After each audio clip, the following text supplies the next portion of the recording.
So what I'm doing today, actually, I came out, I'm a little bit less modest, but I'm doing that in a really secluded area, and I'm shooting products. So I wanted to come on today to give you my top 3 hints of DIY product shooting. If you have an online store, if you have a hobby that you're hoping to flip into a career, here are my top 3 tips on how you're able to shoot really pretty product photos on the fly. So the first step, come into natural lighting. So you might be tempted to shoot in the comforts of your home, but unfortunately the lighting that's indoors has a very yellowish tint to it, and so that might actually affect the outcome of your photos. So different from shooting, say, Instagram photos or for photos maybe for a blog where sometimes you want a bit of a moody look.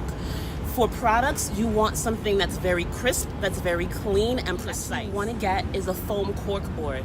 So what I do is I will use the white surface of that. You might be tempted to actually place the foam cork board on the coloring side, the colored side, and then put your products on top of that.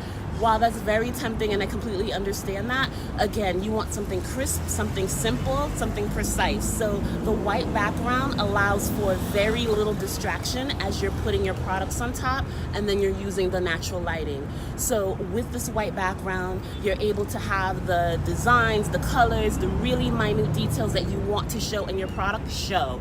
There won't be any distractions, there won't be any extra details, things that might draw the eye. Everyone is focusing exactly where you want them to, and that is on your product. Right, and step 3 is just placing your item down onto the white cork board, doing a flat lay. So for those who don't know, a flat lay is literally just kind of placing your item on a flat surface. You're styling it to your liking. You might have, which I don't have right now, but you might have other kind of maybe very simple adornments around the central item.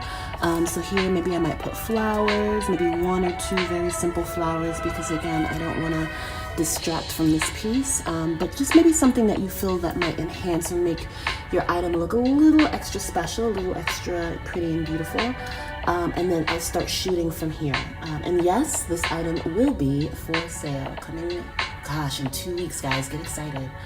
And that's pretty much it. So I'll sit here and I'll kind of pimp and preen over these items. I'll take these photos. Hopefully you will love them. But yeah, that's what I'm doing this afternoon.